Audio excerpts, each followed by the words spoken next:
Maduro থেকে Khamenei, গাদ্দাফির শেষ বার্তা যে কারণে প্রাসঙ্গিক। মাদুরো খামেনি সংকটে ফিরে এলো গাদ্দাফির শেষ সতর্কবার্তা। পশ্চিমা আগ্রাসনে কি আবারও রক্তাক্ত হবে মধ্যপ্রাচ্য ও বিশ্ব রাজনীতি?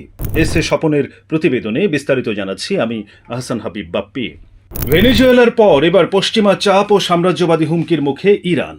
নিকোলাস মাদুরোকে অপহরণের ইঙ্গিত কিংবা ইরানের সর্বোচ্চ নেতা আয়াতুল্লাহ আলী খামেনিকে উৎখাতের হুমকি, সব মিলিয়ে বিশ্ব রাজনীতিতে ফিরে এসেছে এক পরিচিত ছায়া। সে ছায়া লিবিয়ার প্রয়াত নেতা মুয়াম্মার গাদ্দাফির। মৃত্যুর আগে দেওয়া গাদ্দাফির শেষ বার্তায় তিনি বলেছিলেন, তিনি ঘর, হাসপাতাল, শিক্ষা ও খাদ্য দিয়েছেন জনগণকে। পশ্চিমা আগ্রাসনের বিরুদ্ধে দাঁড়িয়ে নিজের সন্তানকেও হারিয়েছেন, তবু মাথা নত করেননি।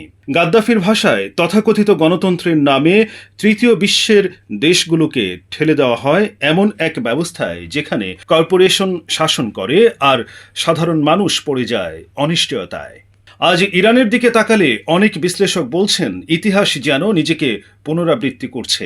যেভাবে লিবিয়াকে মানবাধিকার আর গণতন্ত্র এর নামে ধ্বংস করা হয়েছিল, একই কৌশল কি এবার তেহরানে? গাদ্দাফি বলেছিলেন, আমি মরতে চাই না, কিন্তু যদি জনগণ ও দেশের স্বাধীনতার জন্য মরতে হয় তবে তাই হোক।